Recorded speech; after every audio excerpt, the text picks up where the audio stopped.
Good evening madam.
So a very good evening to all of you.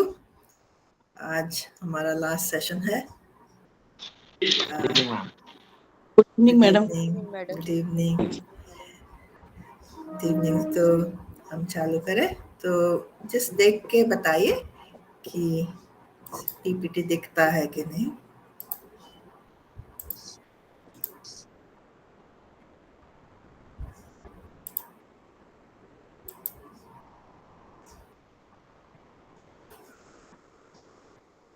अभी नहीं दिख रहा मैम. अभी नहीं दिख रहा है. दिख रहा Now है it's visible. Now it's visible.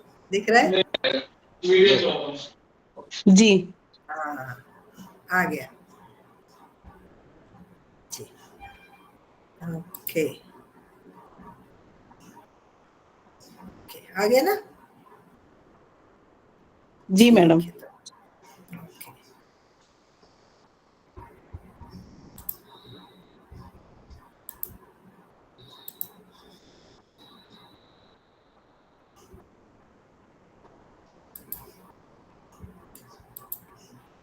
मुश्किल हो रहा है.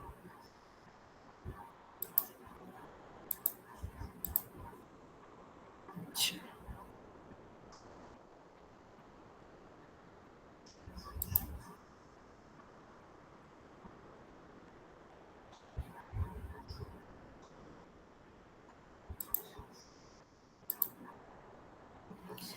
ठीक है तो कैमरा में थोड़ा मुश्किल था. तो अभी सबको दिख रहा है तो है ना. अच्छा. तो सेल्फ डेवलपमेंट ऑफ टीचर्स, हम लोग सिर्फ टीचर्स का प्रोफेशनल लाइफ नहीं देख रहे हैं लेकिन पर्सनल लाइफ भी देख रहे हैं यहाँ पर.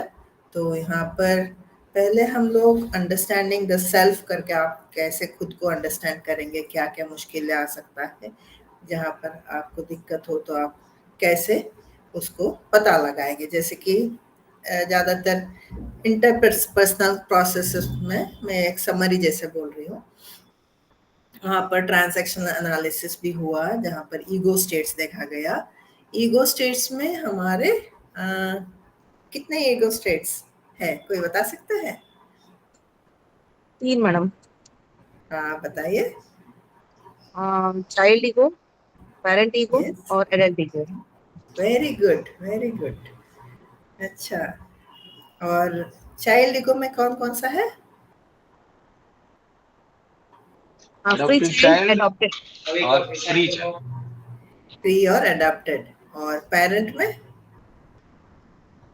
नर्चरिंग पेरेंट्स और कंट्रोलिंग पेरेंट्स. Very good. वाह, यही तो है. तो यहाँ पर हम लोग किसी भी ईगो स्टेट में आ सकते हैं. तो इसका मतलब नहीं कि एक बच्चा के साथ एक ही जैसा ईगो स्टेट होगा, नहीं. तो यहाँ पर हम लोगों का ईगो स्टेट डिफरेंट डिफरेंट देखा गया है. लाइफ पोजीशन भी देखा गया है. लाइफ पोजीशन कितने टाइप ऑफ है?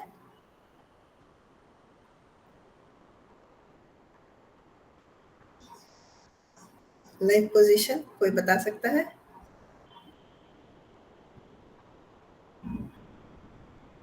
नहीं. 4 टाइप्स. ओके वाला कोई बता सकता है? I am okay, you are okay. I am not okay, you are not okay. हाँ. अच्छा, पूरा लास्ट वाला पकड़ लिए. ओके. फिर I am okay, you I are. Am, you are not okay, I am not okay, you are okay. तो कुछ भी किसी भी सिचुएशन में ये लाइफ पोजीशन हमारे आ सकता है. तो यहाँ पर फिर हम लोग देखें कि लीडरशिप स्टाइल्स, कितने तरह का लीडरशिप स्टाइल्स है, क्या क्या लीडरशिप पावर होना चाहिए, और types of leadership, ethical reasons, ethical moral standards भी देखिए. प्रोफेशनल वैल्यूज भी हमारा एक टीचिंग प्रोफेशन में क्या क्या प्रोफेशनल वैल्यूज हम लोग को रखना है और किस तरह डील करना है. और लास्ट हम क्लास में देखे थे मैनेजिंग कॉन्फ्लिक्ट. कॉन्फ्लिक्ट तो किसी भी हद तक हो सकता है. स्टूडेंट में हो सकता है, स्टूडेंट टीचर में हो सकता है, टीचर में हो सकता है. तो स्टूडेंट टीचर जब हो जाता है हम लोग को बहुत सावधानी से देखना पड़ेगा that we are not into any problem. तो कॉन्फ्लिक्ट किसने तरफ का है वो भी हम लोग देख लिए हैं 5 तरह का। एक तो अपने अंदर अगर कॉन्फ्लिक्ट हो तो क्या किया जाए, अगर 2 पॉजिटिव हो या 2 नेगेटिव हो या पॉजिटिव नेगेटिव हो, इस तरह का छोटा छोटा कॉन्फ्लिक्ट तो अपने में आ ही सकता है। और there are intra group, inter group, है ना। तो ऑर्गेनाइजेशनल कॉन्फ्लिक्ट भी हो सकता है जो कि इंट्रा ऑर्गेनाइजेशनल कॉन्फ्लिक्ट। तो कॉन्फ्लिक्ट से निकलने के लिए भी हम लोग को बहुत सारा उपाय बताया गया है कैसे हम लोग कॉन्फ्लिक्ट से निकले। और ज़्यादातर हम लोग ध्यान दिए कल स्ट्रेस के ऊपर। तो स्ट्रेस तो सबका होता है, स्ट्रेस और इमोशन से जुड़ा हुआ है। और हम लोग देखे हैं कि क्या क्या सिम्टम्स आ सकता है कोई अगर स्ट्रेस में हो तो कैसे पता लगाए कि स्ट्रेस में हो करके। और फिजियोलॉजिकल, कॉग्निटिव, साइकोलॉजिकल इतना हद तक भी बढ़ सकता है स्ट्रेस लेवल, और क्या क्या सिम्टम्स उसी में दिख सकता है। और स्ट्रेस तो हम लोग देखे हैं कि 3 स्टेजेस होता है, जहाँ पर फर्स्ट स्टेज में तो हम लोग को पता चल जाता है कि हाँ कुछ अच्छा नहीं लग रहा है कुछ, जैसे कि हम एक एग्जाम्पल दिए थे, एक बच्ची कैसे हॉस्टल में आई है और कैसे वहाँ से निकलने का सोच रही है। लेकिन आप लोग को देखना है कि एग्जॉस्शन स्टेज तक ना जाए, क्योंकि एग्जॉस्शन स्टेज जाने से ये मतलब है कि आप स्ट्रेस अंदर ही अंदर रखे हुए हैं। तो अगर ऐसा हो तो आप हम आपका बर्नआउट स्लाइड स्टेज। मूव नहीं कर रहा है। नहीं, हम स्लाइड मूव नहीं कर रहे हैं। ओके। हाँ, हम उसी उसी पर रखे हैं ताकि एक के बाद एक बताते रहे, फिर लास्ट को मूव करने लगेंगे, है ना। एक समरी बता रहे हैं आप लोग सबको। अच्छा, तो यहाँ पर स्ट्रेस का हो गया। फिर आज हम लोग देखेंगे कम्युनिकेशन और डिसीजन मेकिंग, प्रॉब्लम सॉल्विंग का। तो यहाँ पर कम्युनिकेशन अभी मूव कर रहा है। Yes ma'am, it's moving. Okay, done. तो कम्युनिकेशन तो टीचिंग प्रोफेशन में सबसे बड़ा चीज है कम्युनिकेशन, क्योंकि कम्युनिकेशन के वजह से ही ये प्रोफेशन चल रहा है। ये टीचिंग प्रोफेशन में टीचर और स्टूडेंट मान लीजिए, टीचर मान लीजिए, या टीचर और मैनेजमेंट मान लीजिए, कम्युनिकेशन से ही डील करता है।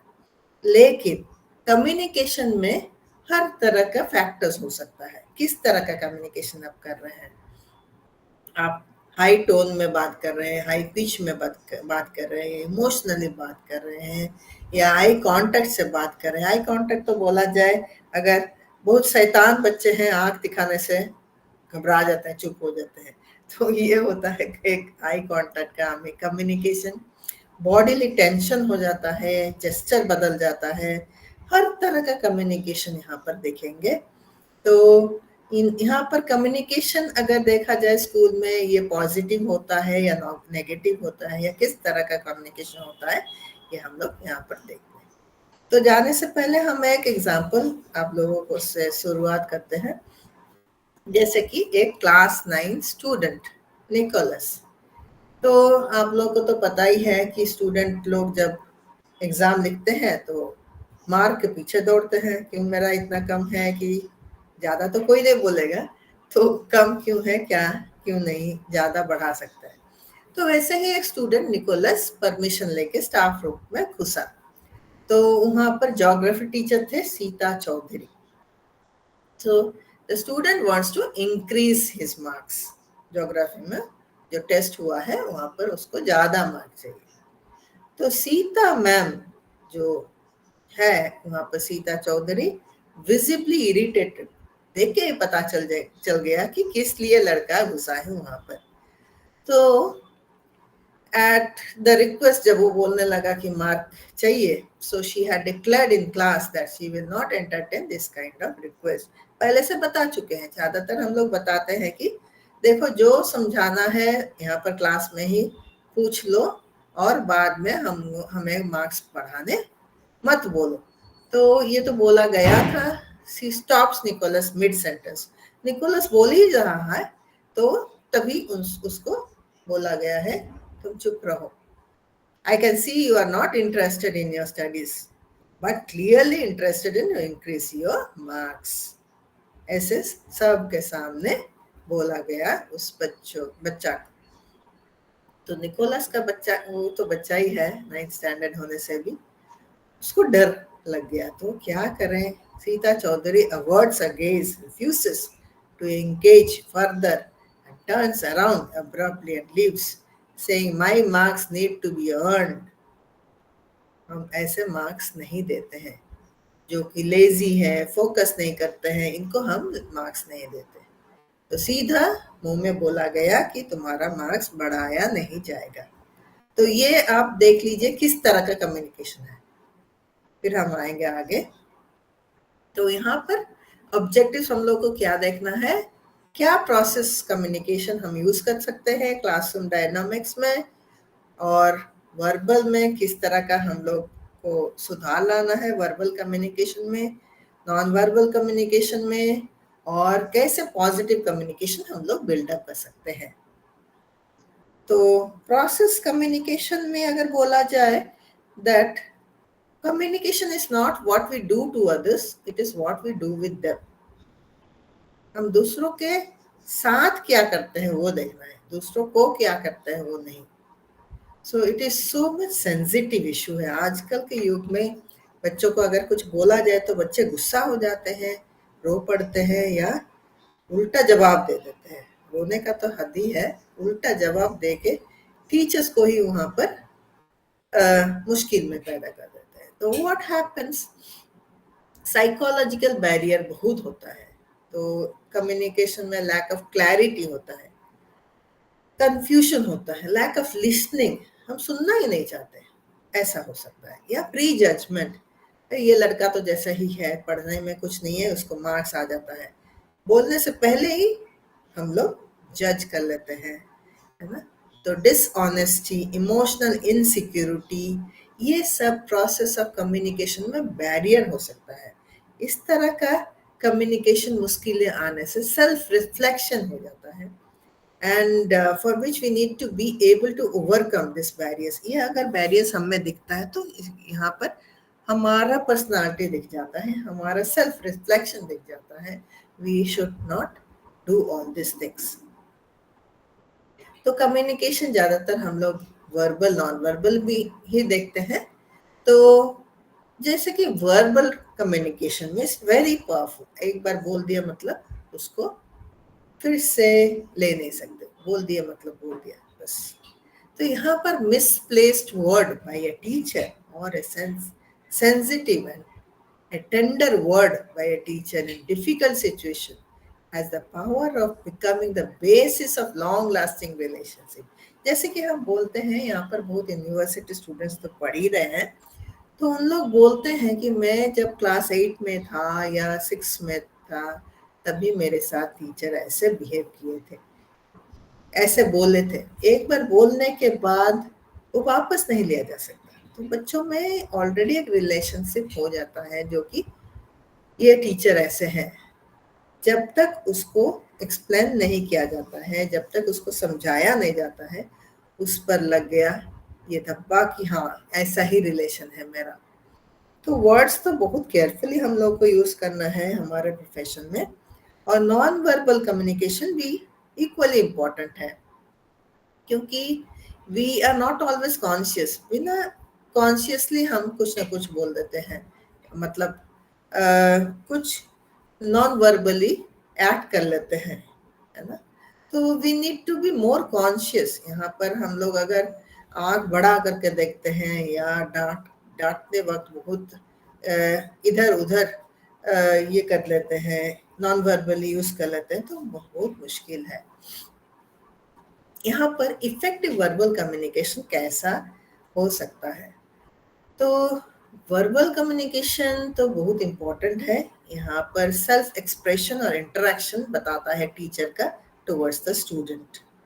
तो हमारा लैंग्वेज होता है विच वेरीज विद कल्चर एंड सब कल्चर। जैसे कि हम पहले बताए कि लैंग्वेज वेरिएशन तो है ही, वहाँ पर कल्चर के साथ, सब कल्चर्स के साथ, रिलीजन के साथ, सोशियो इकोनॉमिक स्टेटस के साथ बहुत सारे बच्चे हमारे क्लास में रहते हैं।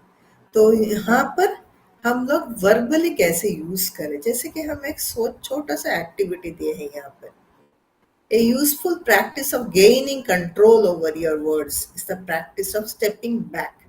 पीछे थोड़ा हट जाते हैं, ठीक है, हम लोग में कहीं गुस्सा हो जाते हैं या कुछ बोल देते हैं गुस्से में, तो वो आजकल के युग में it is considered that it is illegal, है ना, वहां तक पहुंच जाता है।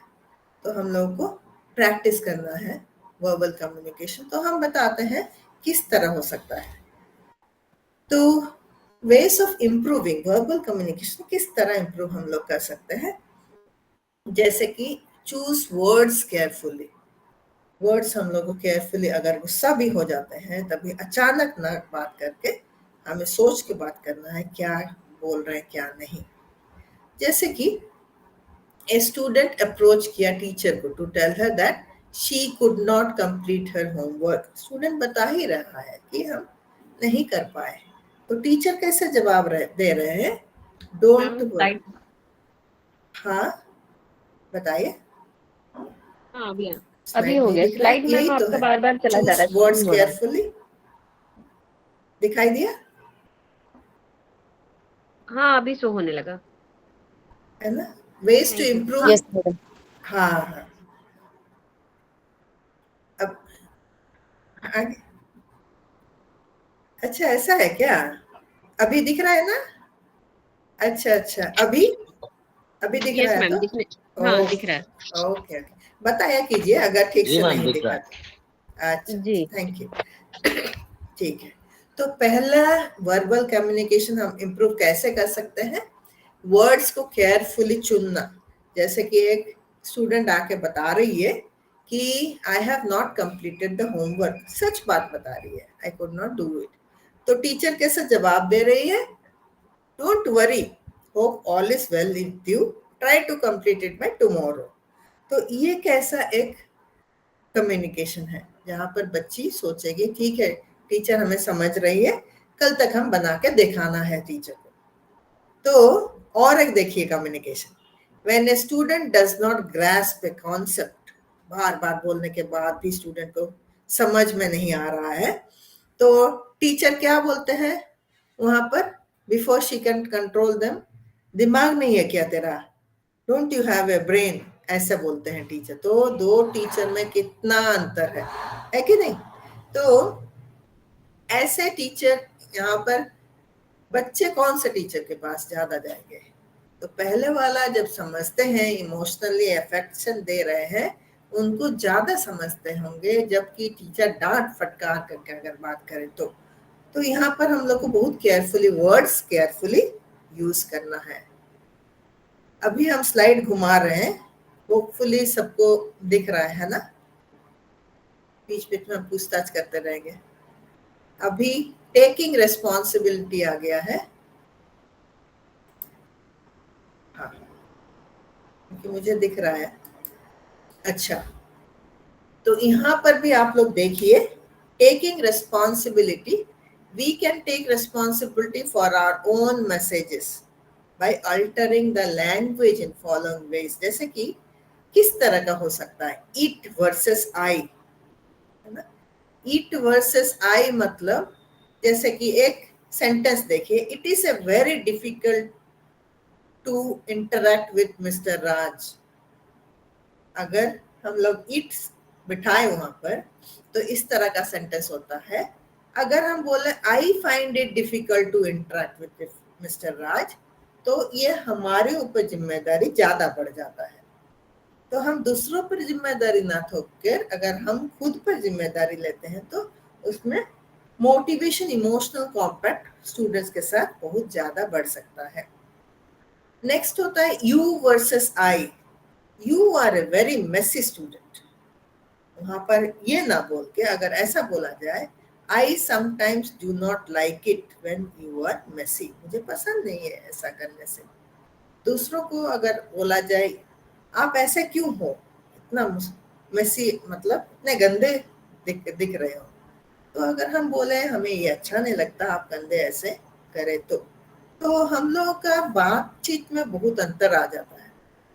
तो ज्यादातर फिर ऐसे और एक सेंटेंस बता रहे हैं, you are a wonderful student with creative imagination.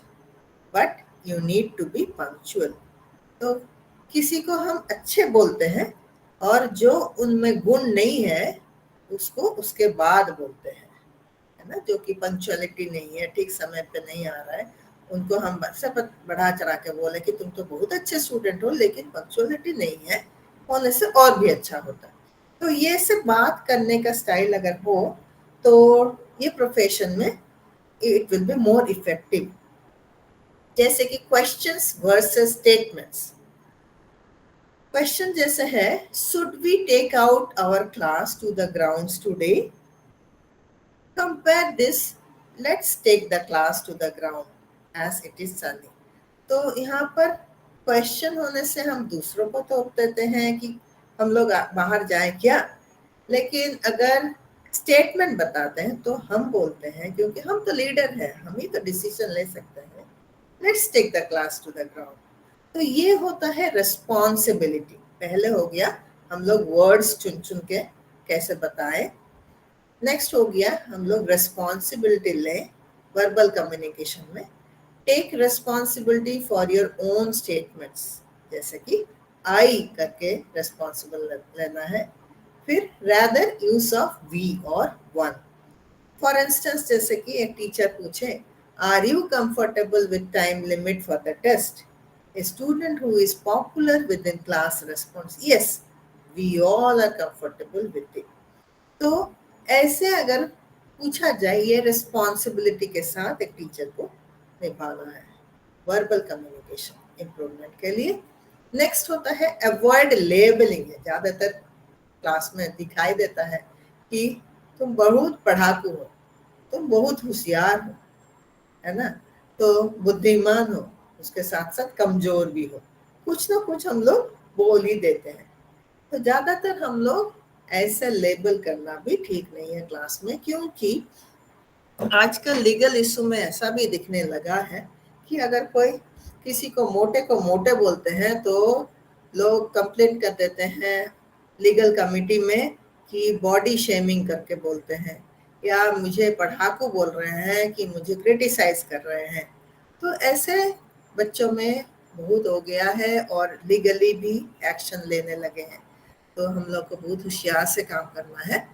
तो ये बहुत चैलेंजिंग टास्क है, क्योंकि यहाँ पर जो पहले था वो अभी नहीं है, जहाँ पर स्टेरियोटाइप, प्रीजुडाइज, है ना, तो ये सब प्री जजमेंट जज हम नहीं कर सकते हैं, और ये सब एजुकेशन इंस्टीट्यूशन में, एजुकेशन कॉन्टेक्स्ट में मना किया जाता है। जैसे कि teachers who work with fixed mindset often लेवल children according to their abilities. हम लोग कोई अच्छे कुछ बुरे काम के लिए नहीं बोलते हैं, अच्छाई तो है, लेकिन यहाँ पर बच्चे बुरे ले लेते हैं। उन लोग सोचते हैं कि टीचर मुझे यही सोचते हैं। जैसे कि एक छोटा सा कार्टून दिखाया गया है, she is a weak teacher, he is a weak student. तो ये लेबल कर लेते हैं और मन में वही बैठ जाता है कि ये वीक मतलब वीक ही है, ये टीचर मुझे पसंद नहीं मतलब ये पसंद ही नहीं है ना। तो टीचर लोगों को फिक्स्ड माइंडसेट के जैसे नहीं रहना है, क्योंकि फिक्स्ड माइंडसेट अगर रहा तो हम लोग लेबल करना शुरू करते हैं। हम लोग को ग्रोथ माइंडसेट देखना है, हर लोगों से अलग अलग बातचीत करना है, अप्रिशिएट करना है किसी को। अगर कोई कमजोर भी हो, अगर उनको अप्रिशिएट किया जाए, वो और भी एबिलिटीज दिखाने लगेंगे। तो ये तीसरा हो गया, लेवल करना नहीं है टीचर को। और एक है एग्जामिन प्रीसपोजिशन। उसके साथ साथ हम लोग को सब प्रीसपोजिशन मतलब, जैसे कि हम एक एग्जांपल दे रहे हैं, जैसे कि सीता चौधरी मैम, फिर से वापस आ गई स्लाइड में, I can see you are not interested in your studies, but you are clearly interested in increasing in marks. तो पहले से वो जज कर लेते हैं कि बच्चा पढ़ा है या नहीं है, वो नहीं देख रहे हैं। मुझे पता है तुम पढ़ने में कुछ नहीं हो, लेकिन मार्क्स के लिए आगे बढ़ जाते हो। दैट इज व्हाट प्रीसपोजिशन, या जज कर लेते हैं हम लोग। तो यहाँ पर as you are not just not interested मतलब ये एक डीमोटिवेट किया जाता है स्टूडेंट को। तो यहाँ पर स्टूडेंट और टीचर के पास जाएगा तो नहीं, एक टीचर के ऊपर भी एक अलग किस्म का जजमेंट उन लोग ले लेते हैं बच्चे। So that we should not do it. Sharing power and control, ये चीज क्या है? हमारा लैंग्वेज, और language can sometimes be controlling and imposes a solution onto the receiver. जैसे कि I know what is best for you. You must listen to what I am saying. When we were your age, we never did this. ज़्यादातर experience teacher बोल ही लेते हैं, अपने घर में भी होता है। जब बच्चा ऐसा कुछ बदतमीजी कर लेता है तो मम्मी डैडी बोलते हैं कि हमें पता है तुम्हें क्या करना चाहिए, तुम्हारा क्या ठीक है क्या भूल है। जब हम लोग तुम्हारे उम्र के थे तो हम लोग तो ऐसा नहीं करते थे। यहाँ पर एक गैप आ जाता है। अगर हम लोग पावर या कंट्रोल करने का कोशिश करते हैं बच्चों पर, तो हम लोग को पता नहीं बच्चे किस एनवायरनमेंट में हैं। हमारा एनवायरनमेंट दूसरा था, लेकिन ये एनवायरनमेंट दूसरा है। अगर हम अपने बच्चों को अपना एनवायरनमेंट जैसे कंट्रोल करने लगे तो मुश्किलें आ जाएगा, कम्युनिकेशन में गैप आ जाएगा, है ना। तो यहाँ पर it is good to recognize the controlling messages and shift to expressions, that is expressing equality. Equality जैसे कि लेट्स थिंक टुगेदर, एक साथ सोचते हैं क्या किया जाए। I would like to know what you think, क्या आप सोच रहे हैं बताइए। एक तरह का रेस्पेक्ट हो सकता है। जैसे आप वॉइस बोलिए, टोन बोलिए, पिच बोलिए, किस तरह से आप बात करते हैं स्टूडेंट्स को, अपने बच्चों के साथ, उस पर बहुत सारा असर हो सकता है। So we have to know the sharing power and control of our position और प्रोफेशन। तो वो हो गया इफेक्टिव कैसे, वर्बल का। अभी आ गया नॉन वर्बल कम्युनिकेशन। तो नॉन वर्बल कम्युनिकेशन बीच बीच में हम लोग इंटेंशनली करते हैं या अनइंटेंशनली करते हैं, बिना जाने ही हो जाता है। तो unintentional message are those that we do not necessarily want to communicate with others but cannot control their expression. जैसे कि एक गुस्सा हुआ चेहरा आ जाता है, कुछ बदतमीजी होता है तो अपने आप आ जाता है, या और कुछ डांटने जैसा हाथ उठा देते हैं, तो इस तरह का अचानक आ जाता है। जो वर्बली हम लोग सोच के बताते हैं तो नॉन वर्बली बिना सोचे ही आ जाता है। जैसे कि आई कांटेक्ट, फेशियल एक्सप्रेशन, है ना, ए फ्राउनिंग पिक्चर, जो अगर कुछ भी नेगेटिव हो तो साथ ही साथ हमारा आ जाता है। नॉन वर्बल अगर पॉजिटिव हो तो बहुत बढ़िया, लेकिन नेगेटिव होने से उस पर दूसरा असर हो सकता है। तो let us see some of the aspects of non verbal communication classroom में कैसे है। जैसे कि facial expression and eye contact. आप सोचिए कि आप लोग बातचीत नहीं कर रहे हैं लेकिन फेशियल एक्सप्रेशन से समझा रहे हैं, कैसे हो सकता है ना। तो facial expression and eye contact are two different factors of non verbal. ज्यादातर we communicate love, fear, intensity, anger, irritation, कुछ भी हो सकता है, नॉन वर्बली हम लोग कम्युनिकेट करते हैं। तो उसमें their teachers may have to courageously examine the stereotypes, prejudice. तो उसमें भी जजमेंट नहीं होना चाहिए, बिकॉज ये छोटा सा सर्कल जो है उसमें जजमेंट अगर करने लगेंगे तो क्लियर पिक्चर आप लोगों को नहीं मिलेगा। जैसे कि आप एक एक्टिविटी जैसा है, जैसे कि आप क्लासरूम में है, close your eyes, see your entire class in front of you. Identify which of the students is part of your inner psychological circle with whom you regularly communicate. बीच बीच में हम लोग होते हैं ना, कोई स्टूडेंट के साथ हम ज्यादा, अच्छा तुम बोलो खड़े होके, तुम आंसर दो। तो कोई बच्चों के साथ हम लोग ज्यादातर उन्हीं के साथ ही कम्युनिकेट करते हैं। तो यहाँ पर एक आउटसाइड साइकोलॉजिकल सर्कल बनाना है। जैसे कि words, attitude, statements, non verbal जो भी हो, हम लोग इसी में ही रह जाते हैं, दूसरे बच्चों को ज़्यादा फोकस नहीं करते हैं। तो यहाँ पर facial expression and eye contact तो है ही, आप लोग ऐसे ही बैठे बैठे एक एक्टिविटी शो कर सकते हैं और आंख बंद करने से ही किस क्लास में पढ़ाते हैं, किसका चेहरा आता है आपको पता चल जाएगा वहां पर।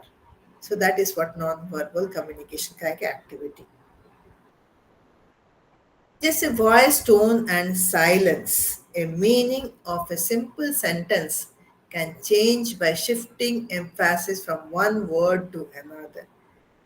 You are doing very well, कोई अगर वॉइस से बोले तो you not others are doing well, तो यहाँ पर किस पर ज्यादा प्रेशर दिया गया है, यू पर ज्यादा प्रेशर दिया गया है। तो अब अगर इस सेंटेंस को ऐसा बोला जाए, you are doing very well, यहाँ पर एक ही बच्चा या उसी पर प्रेशर दिया जाता है। You are doing very well अगर बोला जाए तो एक्शन पर प्रेशर दिया जाता है। You are doing very well, यहाँ पर एफर्ट पर प्रेशर दिया जाता है। और you are doing very well, तो यहाँ पर काम पर प्रेशर दिया जाता है। तो आप देखिए एक ही सेंटेंस को 4 तरह से बोला गया है, तो किस तरह से बोलने से आपको सही लगता है, तो ये आप लोग यहाँ पर जांच कर सकते हैं।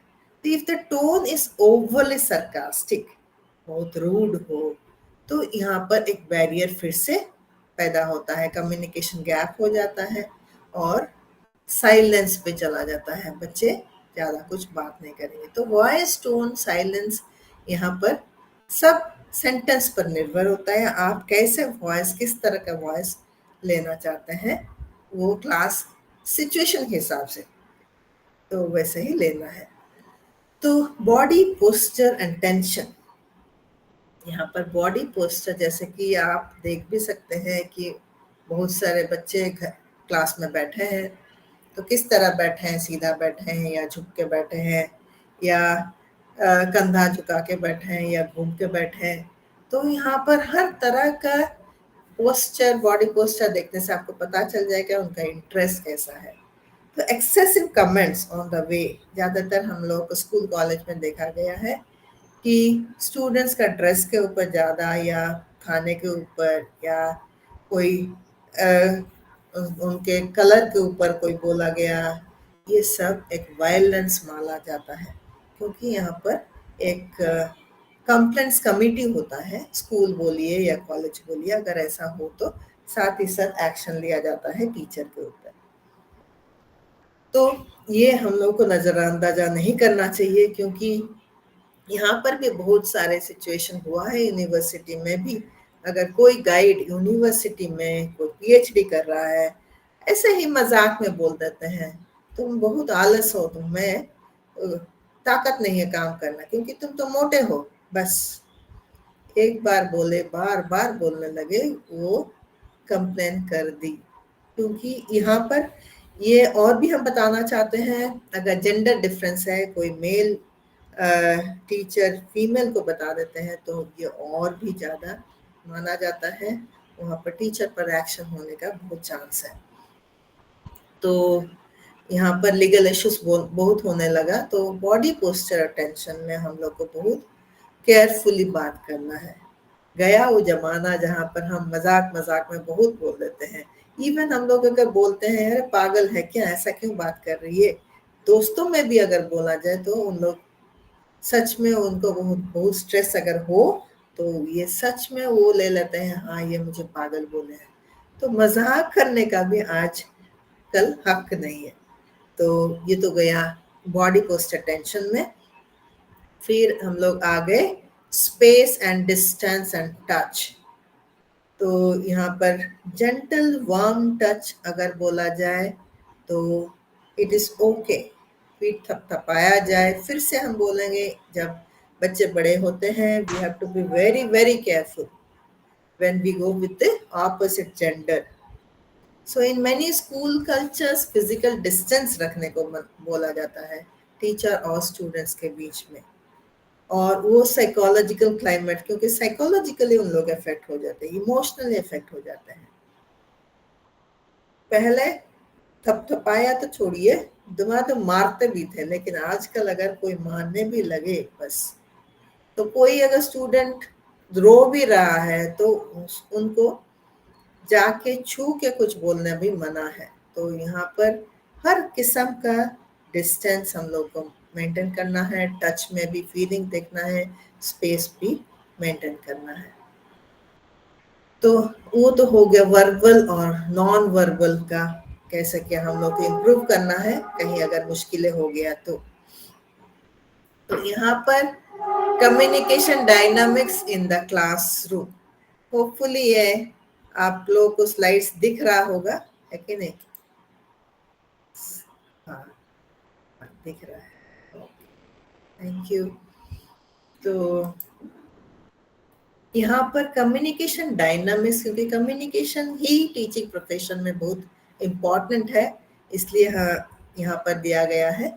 तो teacher immediacy comprises a set of verbal non-verbal behaviors that creates closeness between teachers and students। वो immediacy मतलब क्या है ना, कितना हम लोग नजदीकियां है वर्बल और नॉन वर्बल कम्युनिकेशन करने के बाद भी कितना क्लोज हम लोग हो सकते हैं। तो यहाँ पर दिया गया है, teachers who are perceived as highly immediate make close eye contact with students, use personal examples, use humor, and communicate more openly through their body and gestures।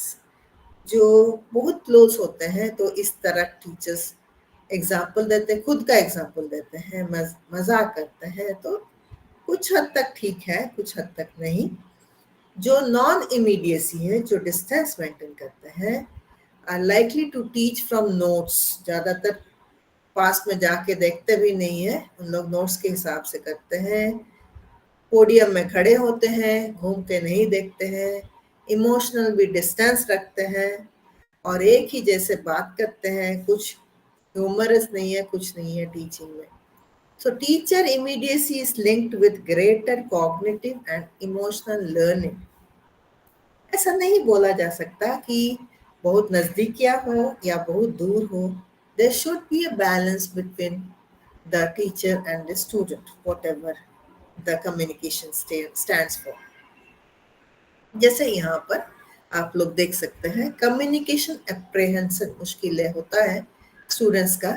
So in classrooms there are number of students who experience communication apprehension, यहाँ पर बोला गया है। तो अगर मुश्किलें हो communication में स्टूडेंट्स लोगों का, तो किस तरह का मुश्किलें हो सकता है, आप यहाँ पर डायग्राम में आप देख सकते हैं। कम्युनिकेशन मुश्किलें अगर हो तो इंटरनल डिस्कम्फर्ट हो, आप देख सकते हैं बच्चे बहुत डर के हैं या उन लोग स्वेट कर रहे हैं, आपसे बात करके कपानी आ रहा है उनको, है ना, स्टैमरिंग कर रहे हैं, बातचीत ठीक से नहीं हो सकता है। तो ऐसा भी लोग हैं अवॉइड करते हैं, आप किसी स्टूडेंट से बात करते हैं लेकिन वो आपके आंख ना डाल के और कहीं देख रहा है और इंटरेक्ट नहीं करता है, तो आप लोग को पता चल जाएगा किस तरह का स्टूडेंट है, इसलिए हम बता रहे हैं। कम्युनिकेशन विड्रॉल, फिजिकल और साइकोलॉजिकल इमोशनली भी विड्रॉल होते हैं, आप दूर दूर रहते हैं, आप बुलाने से भी नहीं आते हैं। ओवर कम्युनिकेशन भी, कोई कोई बच्चे ऐसा होते हैं स्पीक टू मच, बहुत सारे बच्चे ज्यादा पूछते रहते हैं, तो अगर ज्यादा पूछा जाए तो हम लोग गुस्सा भी हो जाते हैं, तो हम लोग वहां पर बोल सकते हैं कि ठीक है, क्लास के बाद अगर तुम्हारे कुछ क्वेश्चन हो तो आप पूछ सकते हैं। तो इस तरह का आप लोग अगर देखेंगे तो आप लोग फीडबैक भी ले सकते हैं। इस तरह का बच्चे अगर हो तो उनको ज्यादा इम्पोर्टेंस देना है। हो सकता है आपके पढ़ाई उनको समझ में ना हो, या अगर डर के मारे उन लोग पूछ नहीं सकते हैं, इंटरनल डिस्कम्फर्ट हो, ये आप लोगों को पता चल जाएगा ये सब सिम्टम्स के कारण। These are different type of communication apprehension seen with the students। Teacher attitude, किस तरह का एटीट्यूड होना चाहिए एक टीचर टीचिंग प्रोफेशन में? तो यहाँ पर 3 तरह का एटीट्यूड बोला गया है जो कि क्लासरूम में बहुत फैसिलिटेट करने वाला है। जैसे कि genuineness of the teacher, genuineness, जैसे कि आप जेन्युइनली पढ़ा रहे हैं, आपको जो नहीं पता आप बोल रहे हैं, हम पढ़ के बताएंगे, जैसे कि हम प्रोफेशनल वैल्यूज में चले जाते हैं, वो सब जेन्युइननेस ऑफ द टीचर्स में आता है। तो एक एक के बाद जुड़ा होता है बाद में भी प्राइजिंग, एक्सेप्टेंस, ट्रस्ट, ट्रस्ट करना है, अप्रिशिएट करना है, एक्सेप्ट करना है। तो ये है टीचर का एटीट्यूड होना चाहिए।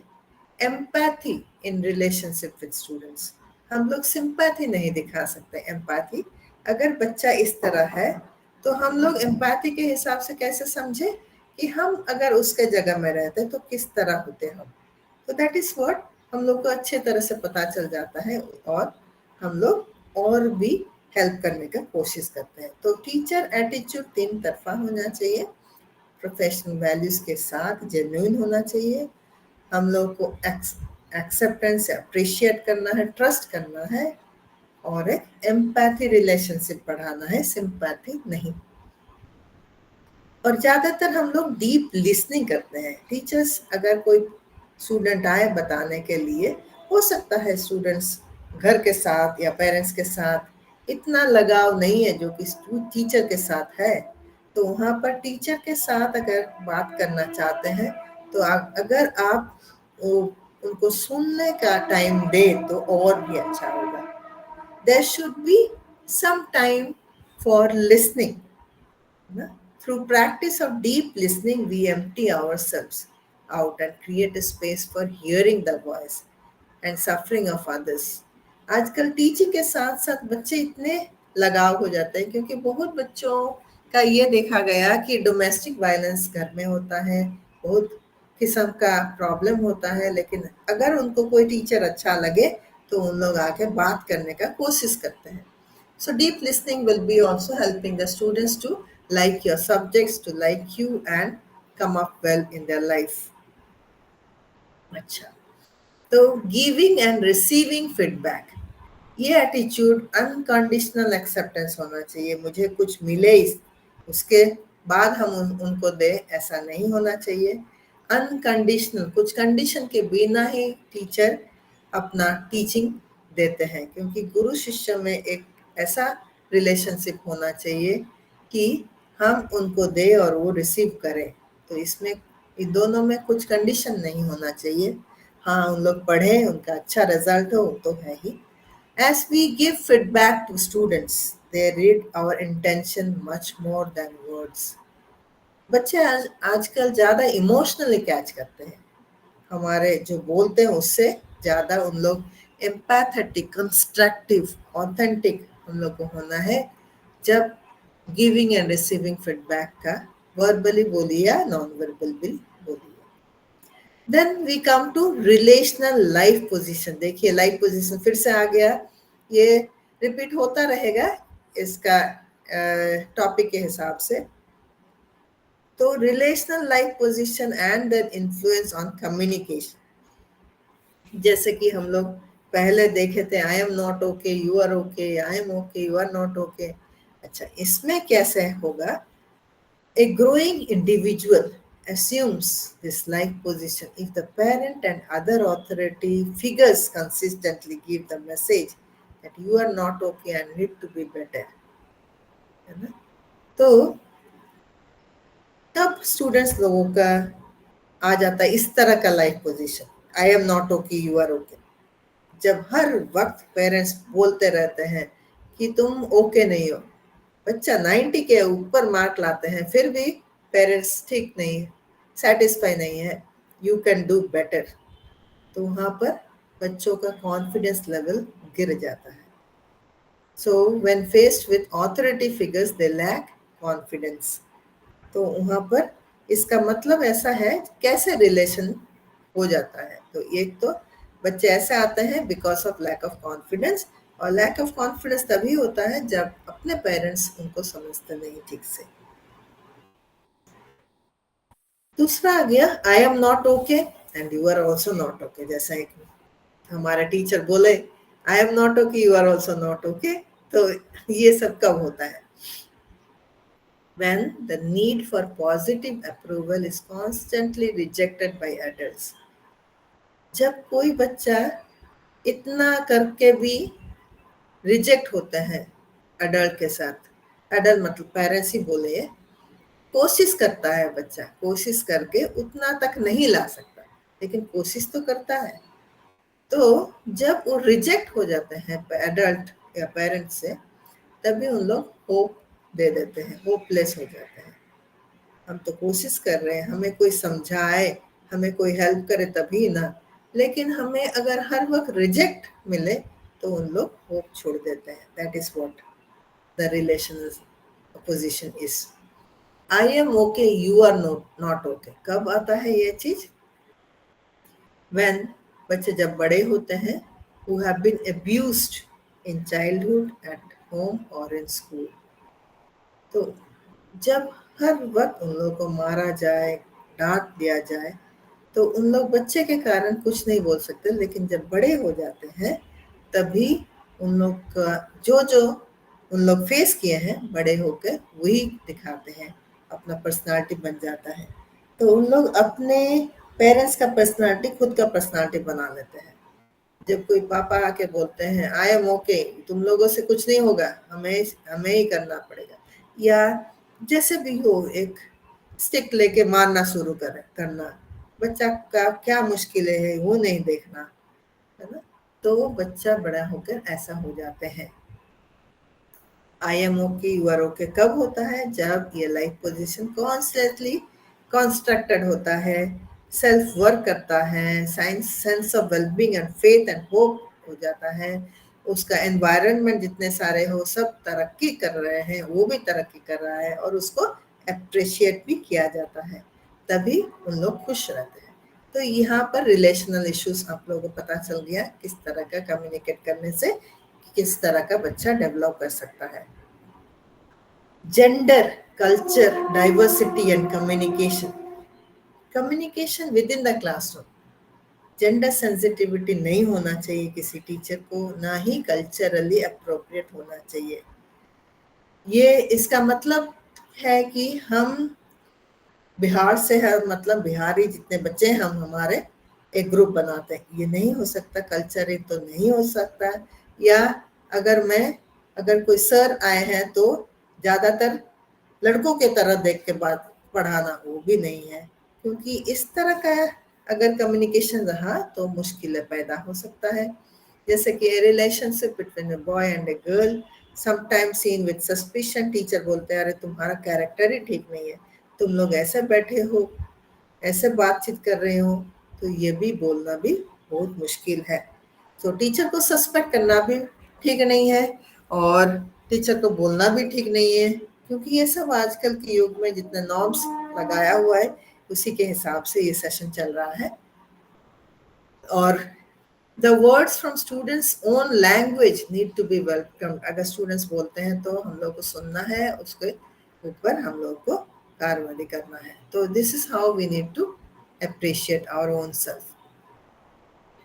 तो यहाँ पर पॉजिटिव कम्युनिकेशन कैसे हम लोग लाए? आजकल इतना टेक्नोलॉजी बढ़ रहा है, टेक मीडिया आ गया है, सोल्यूशन भी आ गया है, सोशल मीडिया इतना चल रहा है, उसके साथ साथ हम लोग पॉजिटिव कम्युनिकेशन लाना एक टीचर के लिए बहुत बड़ा चैलेंज है ना। तो यहाँ पर इस तरह आ सकता है, teacher, students, non teaching staff, parent, community, सबके साथ अगर नेटवर्क सही सलामत रहे तो पॉजिटिव कम्युनिकेशन आने में मुश्किल नहीं है। तो schools need to be non-hierarchical, where voice of each person is respected। कोई झाड़ू दे रहा है उनको भी रेस्पेक्ट करना है, कोई स्टूडेंट्स का छोटे हैं उनको भी रेस्पेक्ट करना है, बड़े भी है तो रेस्पेक्ट करना ही है। तो यहाँ पर कोई पोजीशन पावर नहीं है। अगर पोजीशन पावर जैसा ना काम करे तो पॉजिटिव कम्युनिकेशन क्लाइमेट लाया जा सकता है। Schools need to make parents feel like a welcome part। तो कोई पेरेंट्स आके किसी से बात करना चाहे, अगर क्लास टीचर हो गए कोई भी हो, अगर बात करना चाहते हैं तो उनको वेलकम करना चाहिए, ताकि वो जो बता रहे हैं बच्चा के बारे में शायद हमें ना पता हो, तो बात करने के बाद हम लोग को पता चल जाएगा, तो इसमें बहुत तरक्की हो सकता है। अनदर डेमोक्रेटिक एनवायरनमेंट, हम लोग तो डेमोक्रेटिक लीडरशिप स्टाइल पढ़े ही हैं, तो जहाँ पर ट्रस्ट हो, ओपननेस हो, बात करने का वैसे फ्रीडम हो, तो पॉजिटिव कम्युनिकेशन क्लाइमेट हो सकता है। In addition, parent teacher communication हो या टीचर टीचर कम्युनिकेशन या स्टूडेंट स्टूडेंट कम्युनिकेशन हो, there should not be any criticism, क्योंकि that will spoil the psychological climate of the school. तो यहाँ पर बहुत कंपटीशन बढ़ गया है हर चीज, excessive competitive structures and resulted emotional shutdown and withdrawal are the reason of psychological depression। आप बोल सकते हैं कि इतना छोटे छोटे बच्चों में इतना एंजाइटी क्यों है, स्ट्रेस क्यों है, बच्चे रो पड़ते हैं, बच्चों का हिम्मत नहीं है, एनर्जी नहीं है।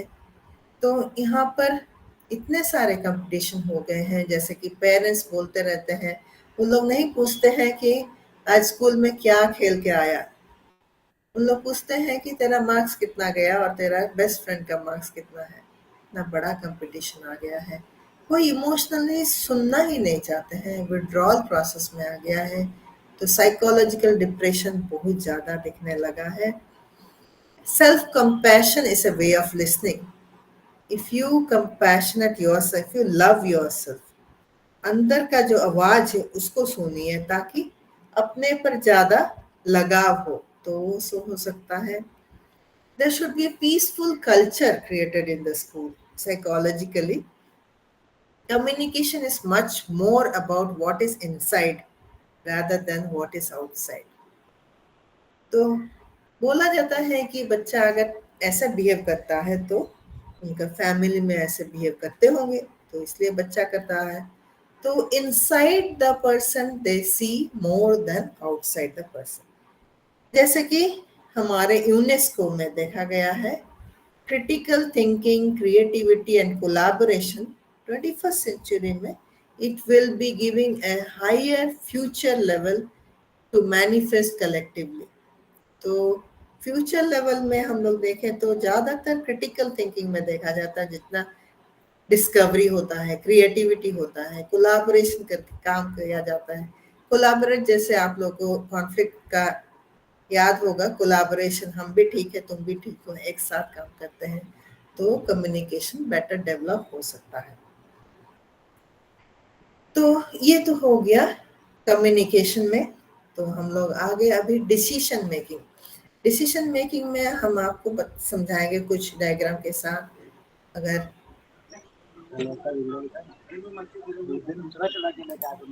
मैम किसी का आवाज आ रहा है। Ma'am yes Am I ask I want to ask one question, ma'am. Yes please. Can I ask? Yes yes you can ask. Ma'am, as right now you represented, I discussed about the this communication between the parents with the boards and the teacher with the boards. Yes So I have a question. My daughter is in Navodaya and I'm her teacher also. Okay So I have a lot, that as a parent, I have lots of expectation from her. Okay And but she is doing well, but I have actually expectations more, because the competition are increasing, in okay class. I feel that I just want that she must do the hard work, she must get a good marks also, but she is not getting actually, and in my expectations, she is not actually falling. So how should I talk with her as a parent, please? Can you tell? Okay, so let me tell you, tell you in brief, in short, because I have to finish the other portion also. So here, as a parent, you are expecting she should do hard work, but as a parent, you are not seeing why she is not able to do hard work. वो देखना है. Emotionally, we need to get attached. I am teaching her, my word is there, she should get the highest mark, she should write properly, लेकिन what is the problem of not going for hard work, you should know about it. Am I clear? Yeah, ma'am. Thank you. Thank you. Mostly we are forgetting to go with emotional attachment, you know. So I'll just give a small example. Usually when a student is coming late for the class, we start scolding the student. Why you're late for the class? Don't you know that this is the time to enter the class? But we do not ask the student what is the reason for coming late for the class. Okay? So that attachment has to be there. Then obviously your daughter will come up well, sir. You can try. Thank you. Okay, sir. So we come to decision making and problem solving. Decision making of a teacher is very, very important. And then only we can go for problem solving. This goes side by side. So here it is the process of identifying. Just now we had an example. Identify what is the problem. So after identifying, we need to select a course of action. So here it is defined as the process through which information, ideas, objectives, and knowledge are brought together for action. So if all these things comes into action, then obviously these two process will work hand in hand. Now, teacher decisions about the content, appropriate instructions, strategies to be adopted, the use of technology, classroom management, discipline, assessment of student learning, so many things are there for a teacher. Ultimately, this will influence student learning. So when you go for all these things together as a whole, then you can expect the student is learning or not, the student is influencing or not as a. So here problem solving is the act of finding answer. Whatever the problem is, problem के साथ मुझे हमें solve करना है. तो question होने से answer आना चाहिए. So in the same way, problem के साथ सोल्यूशन होना चाहिए. Both of them are interlinked, and usually solving a problem tactfully involves taking the right decision. So you can only solve a problem when the decision is right. So how is it possible? So here, need and significance of problem solving and decision making. So take it for both an organizational whole या individual whole. What are the things you should adopt? A problem solving हो या decision making skills हो, what are the things you are going to adopt? So first is make decisions more rational. कुछ intelligent जैसा decision होना चाहिए, कुछ meaning होना चाहिए, कुछ लॉजिक होना चाहिए. Recognize that where all you have a choice about many important things. You're not going with one particular idea. You should have many ideas together. Avoid making decisions by default. अचानक decision लेना ठीक नहीं होगा. Avoid a variety of irrational ideas, false assumption, fear, needs. So जैसे कि rational होने से logical होना चाहिए, मीनिंगफुल होना चाहिए, वैसे ही डिटर्मिनेशन होना चाहिए, कुछ भी स्ट्रैटेजीज लीजिए तो, और एक इवैल्यूएट होना चाहिए. हम आगे बढ़ के दिखाते हैं. Types of decisions that a teacher should make. There are 3 types. अगर फंक्शन ऑफ टीचर में देखा जाए, planning, implementing and assessing. Planning तभी होता है जब टीचिंग से पहले कुछ काम किया जाए. Implement during teaching. असेसिंग जब आप लोग करेक्ट करते हैं, करेक्शन करते हैं. तो बिफोर टीचिंग किस तरह का क्या क्या करना है? Identifying student needs. तो जैसे कि लेसन प्लान आप लोग हैं ले रहे हैं, स्टूडेंट्स कैसे हैं, उन लोगों से बातचीत करना, क्या गोल ऑब्जेक्टिव आप लोग बता सकते हैं उन लोगों को. तो किस तरह का कंटेंट पढ़ाया जाएगा, क्या इंस्ट्रक्शन लेना है, और किस तरह का स्टूडेंट असेसमेंट हो सकता है, वो पहले से आप लोग तैयार करके रखते हैं। जब तैयारी हो जाता है then you go for implementing. तो आप लोग पढ़ाते हैं, क्वेश्चन करते हैं, फीडबैक लेते हैं, मॉनिटर करते हैं, जैसे कि क्वेश्चन पूछना है, कुछ प्रोसीजर आप लोग अपनाते हैं। You take care by exhibiting, creating a positive learning environment के साथ आप टीचिंग के वक्त का इम्प्लीमेंट करते हैं। उसके बाद क्या करते हैं, असेस कैसे, तो क्वेश्चन टेस्ट लेते हैं, असेस करते हैं, रिकॉर्ड करते हैं, एवेल्युएट करते हैं, उसका अलग से मार्क्स लिस्ट बनाते हैं। ये सब का एक एक ऐसा होता है। So this are very important in order to take any decision before teaching, during teaching and even during and after the teaching level. Now roles of teachers besides teaching. Teaching तो है ही, सब कोई teachers, house misters, house master हैं, और residential होने से वहाँ पर भी कुछ रिस्पॉन्सिबिलिटी आ जाता है। Excuse me ma'am. Yes ma'am मैं आरती मिश्रा हूँ। मैम एक मेरे हाउस में एक ऐसी समस्या आई हुई है कि तो रात में हेलो। अभी नहीं तो बाद में करें, क्योंकि ये खत्म कर देते हैं, कुछ स्लाइड्स बाकी है। पर्सनली हम लोग क्वेश्चन लेंगे, ठीक है जी? Okay ma'am, thank you. तो क्या बता रहे हैं, roles of teachers besides teaching, teaching के अलावा क्या क्या रोल हो सकता है। Personal decisions are those decisions that can not be delegated to others. जैसे कि टीचर है, has to decide between two students for a new appointment, class monitor करना है। क्लास टीचर होने के कारण क्लास मॉनिटर तो चाहिए। आपको दिख रहा है कि इतने सारे बच्चे हैं, उनमें से 2 बच्चों में से कौन सा होगा, तो ये तो टीचिंग में नहीं आता है। डिसिप्लिन क्लास के लिए क्लास टीचर को क्लास मॉनिटर रखना होता है। ऑर्गेनाइजेशनल डिसीजन में भी कुछ कुछ गोल्स दिया जाता है, जहाँ पर जैसे कि प्रोजेक्ट हो गया है, बाहर लेके जाना है कंपटीशन के लिए, कुछ स्ट्रैटेजीज मेंटेन तो करना तो है ही।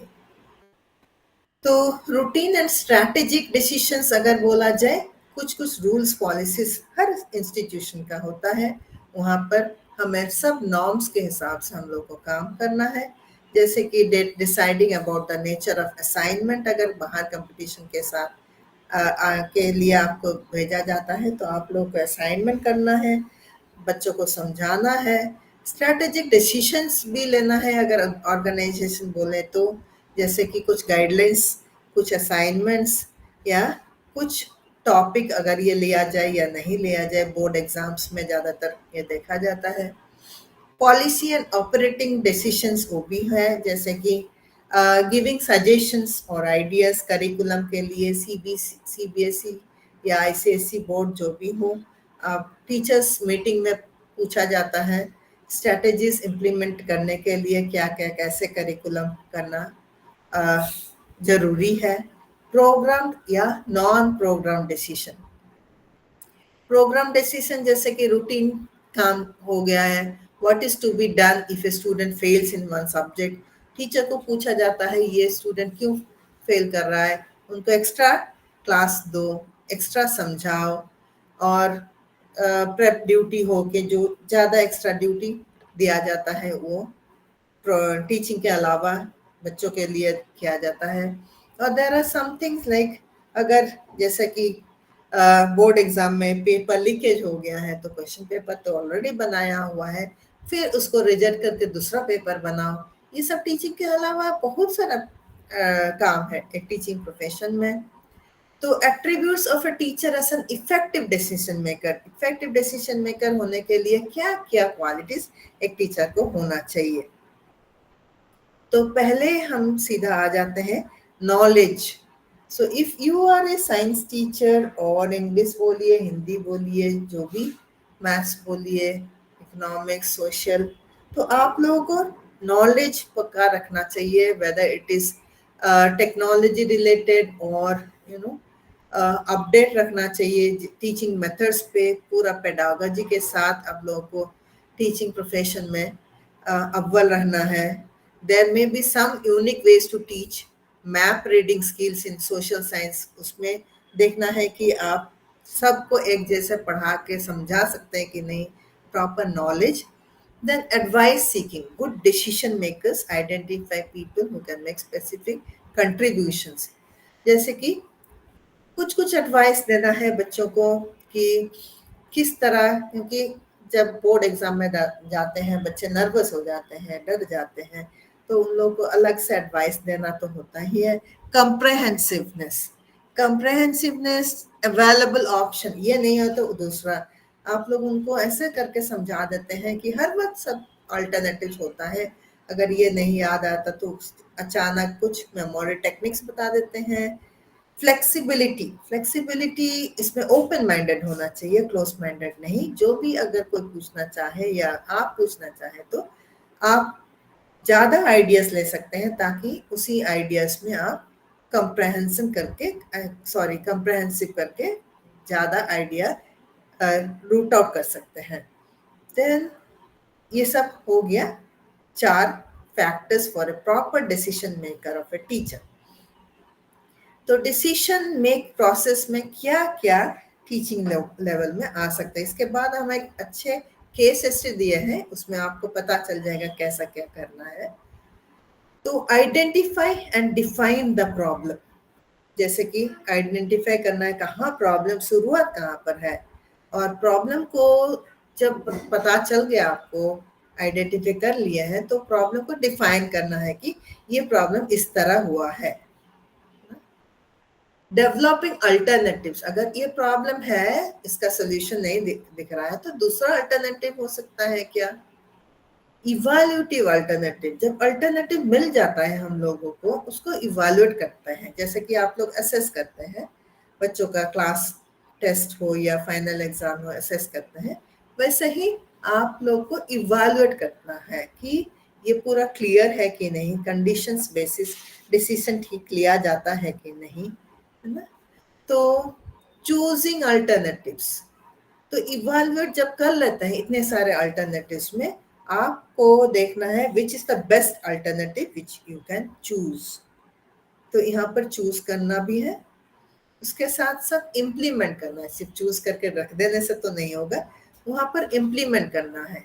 जबकि आपको पता चल गया कि बेस्ट अल्टरनेटिव ये है, तो डिसीजन के हिसाब से आप सोल्यूशन में वही बेस्ट अल्टरनेटिव चूज कर लेते हैं और इम्प्लीमेंट करना शुरू करते हैं.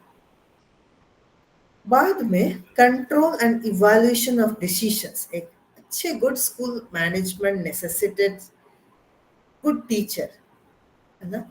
तो परफॉर्मेंस के ऊपर हम अगर जाए तो कुछ कुछ कैरेक्टरिस्टिक्स होना चाहिए डिसीजन मेकिंग में. हम लोग इम्प्लीमेंट करके छोड़ दिए, इसका मतलब नहीं कि हो गया सब कुछ. यहाँ पर किस तरह का कंट्रोल होना चाहिए. Best is the process of choice in the course of action. एक अच्छा choice होना चाहिए. It is a human process involving to a great extent of intellectual abilities. ये अगर हमारा है, ऐसा नहीं है, दूसरों का भी intellectual abilities इसमें प्रयोग करना है. It is the end process preceded by deliberation, reasoning, logical, intellectual, उसके साथ बढ़ना है. It is also related to environment, किस जगह में ये अपनाना है, सही जगह है कि नहीं. It involves time dimension, कितना टाइम में ये इम्प्लीमेंट करना है. It always has a purpose, बिना कुछ पर्पस से कुछ नहीं किया जा सकता. It involves multiple actions.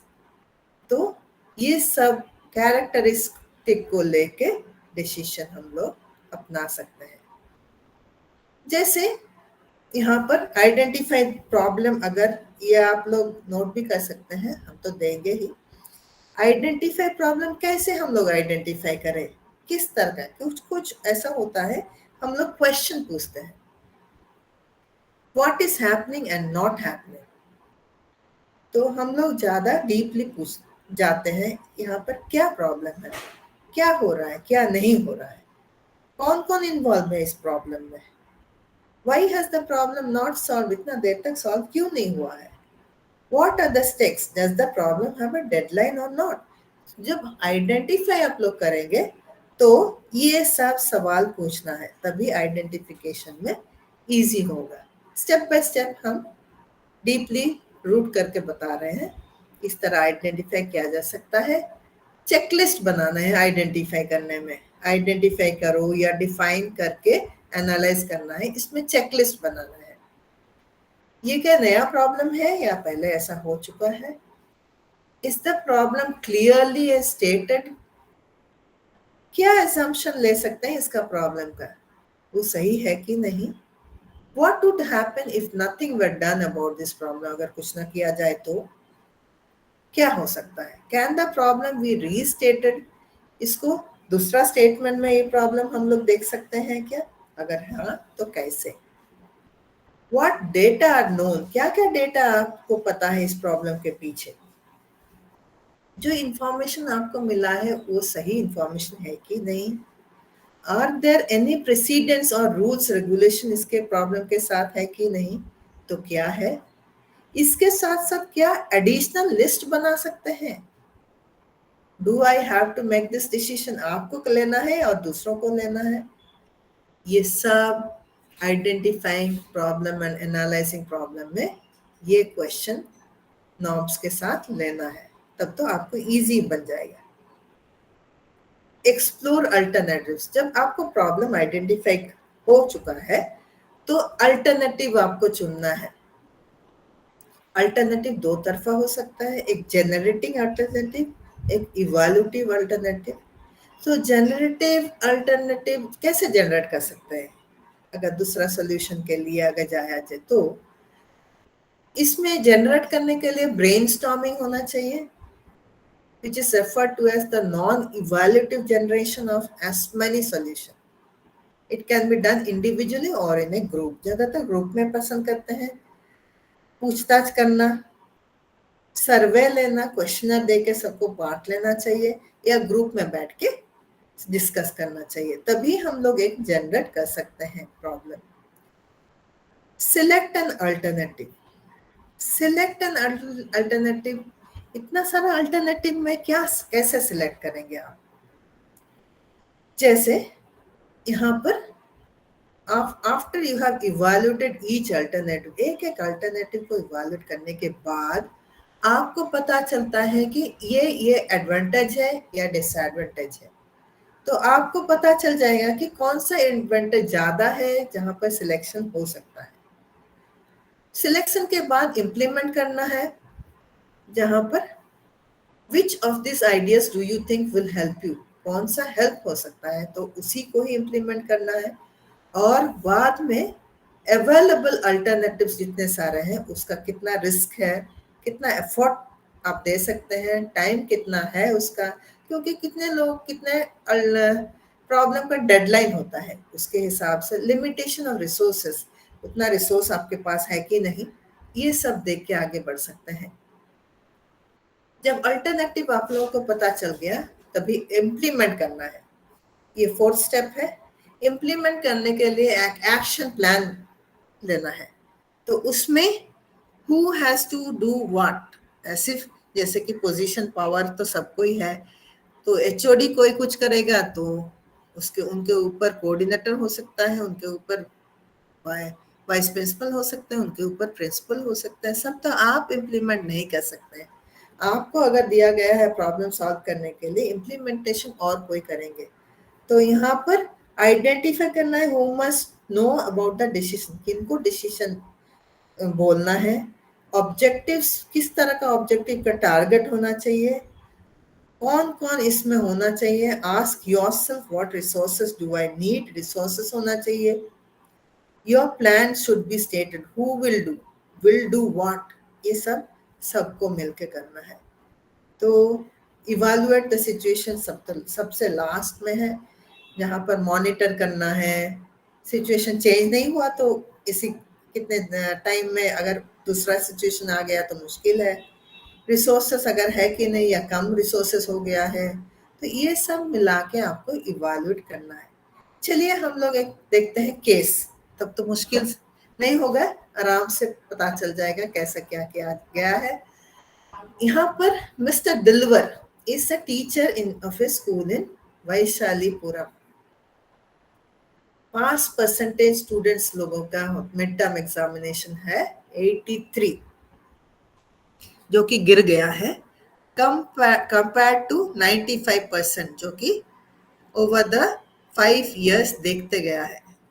तो mister Dilwar has to submit a report, management को रिपोर्ट देना है कि क्यों pass percentage has come down. So he needs to assess, इनको एक प्रॉब्लम है तो ये कैसे करेंगे, ही नीड्स टू असेस कि why there is a decline in the result as well as how he intends to address the problem. He has 1 week's time. देखिए यहाँ पर डेडलाइन दिया गया है तो यहाँ पर उनको करेक्टिव मेजर लेना है। तो पहले आ गया केस एनालिसिस। यहाँ पर केस एनालिसिस में mister Dilbar digs deep into the issue to understand the exact problem. तो एनालिसिस में उन लोग वो क्या किए, student teacher based pass percentage of the students देखे, मतलब किस टीचर का एक क्लास में अगर लिया जाए कौन सा टीचर का परसेंटेज पास परसेंटेज कम है बच्चों का, वो देखेंगे टीचर बेसिस। अटेंडेंस रिकॉर्ड्स देखते हैं कौन सा टीचर का अटेंडेंस रिकॉर्ड्स कम है कौन सा ज्यादा है। अटेंडेंस रिकॉर्ड स्टूडेंट का भी देखते हैं, कितने स्टूडेंट रहते हैं एक टीचर का क्लास में, कौन सा टीचर का क्लास में कम स्टूडेंट्स आते हैं। Performance records of the student during the yearly basis check करते हैं। Relative complexity of the previous years question, देखिए वो इस ईयर का सिर्फ नहीं प्रीवियस ईयर क्वेश्चन भी चेक करते हैं देखने के लिए कि कोई टफ क्वेश्चन नहीं आ गया तो जिसके कारण परसेंटेज गिर गया है। तो केस एनालिसिस स्टेप 1 में इतना सारा मिस्टर दिलवर ने किए, आइडेंटिफाई करने का कोशिश। तो based on the analysis mister Dilwar found out that maximum number of students failed in mathematics. The class was taught by a newly appointed teacher, Mr. Gonsalves.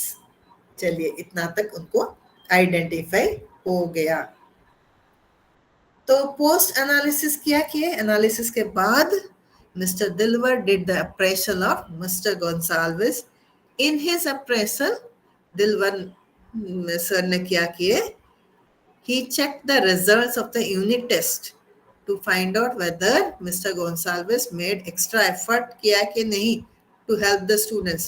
Students तो फेल करते ही रहते हैं लेकिन फेल करने के बावजूद टीचर ने एक्स्ट्रा टाइम दिए कि नहीं, एक्स्ट्रा पढ़ाए कि नहीं, है ना। तो वो सब देखे। To qualitative feedback from the students in on their interest in mathematics subject. तो स्टूडेंट से भी फीडबैक लिए, क्लास सेशंस प्रोग्रेस हो रहा है कि नहीं सिलेबस के हिसाब से वो भी देखें, difficulty level of how they found in the mid term question paper वो भी पूछे स्टूडेंट से। sat through the classes, even mister Gonsalves पढ़ाते वक्त भी वो जाके 3 दिन बैठे जानने के लिए कि ठीक ठाक पढ़ाया जा रहे हैं कि नहीं, टीचिंग मेथड फॉलो हो रहा है कि नहीं। Then on the basis of the above exercise, Mr.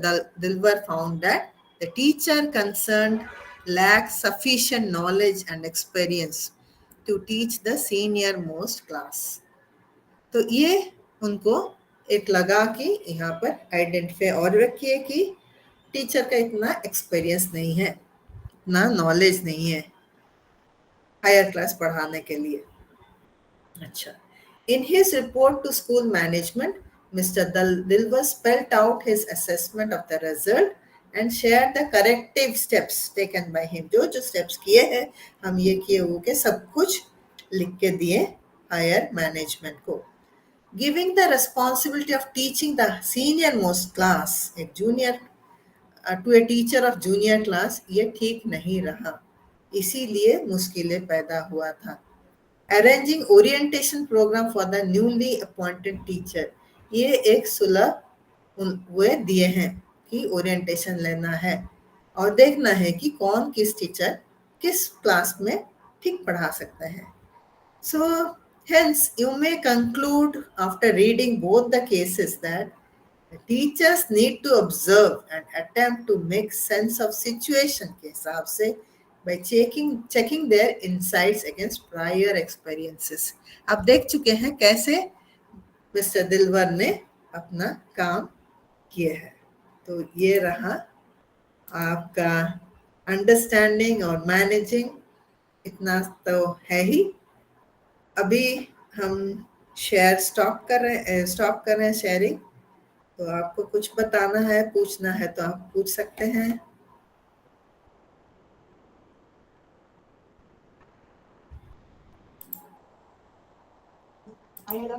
Ma'am, please share slides in CBDT WhatsApp group. हाँ, हम तो शेयर कर देंगे। I will share to the person who has, I don't know the WhatsApp group, तो I will share the slides and all, no problem. Yes, ma'am. Thank you. Thank you. Welcome. Aarti ji कुछ पूछने वाले थे बीच में, do you want to speak और any queries? हाँ जी मैम। मैं हाउस मिस्ट्रेस हूँ।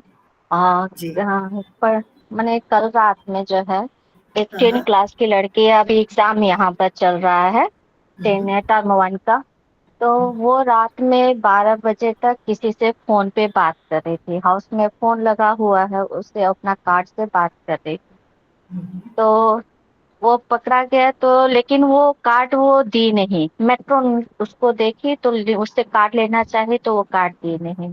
फिर ये 2 दिन पहले की बात है मैम। तो फिर मेट्रोन मुझसे बोली, तो बोले कि अच्छा ठीक है।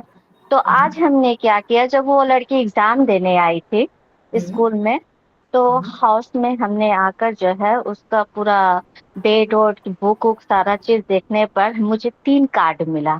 अच्छा। 3 कार्ड में मैम, और जहां जहां से हम लोग निकाले हुए थे वो सारे चीज को ध्यान में रखकर 3 कार्ड लिए। 3 कार्ड फिर स्कूल में आकर उसका एक मशीन है, उसमें देखकर जो है तीनों कार्ड में 4-4 नंबर था।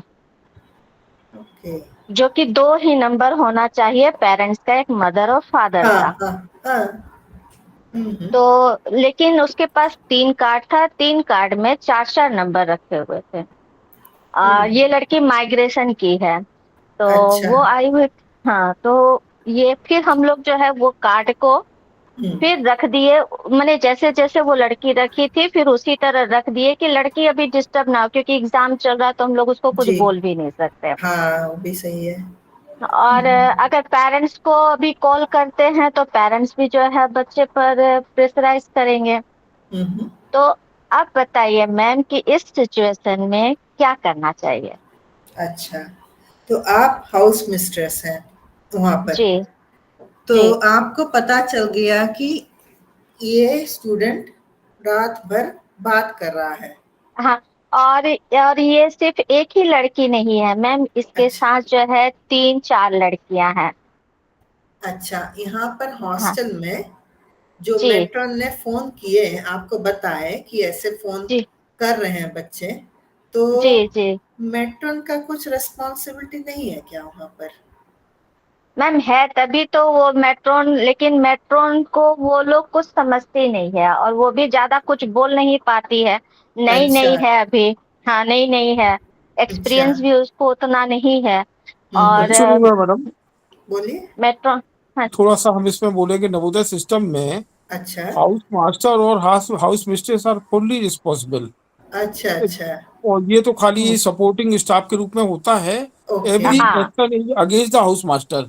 प्रैक्टिकल चीज हम आपको बता रहे हैं नवोदय विद्यालय की। अच्छा। ऐसी स्थिति में क्या किया जाए? बिल्कुल सही क्वेश्चन है मैडम, ये हर स्कूल की ये प्रॉब्लम है। ओके, और तो हम बता देते हैं।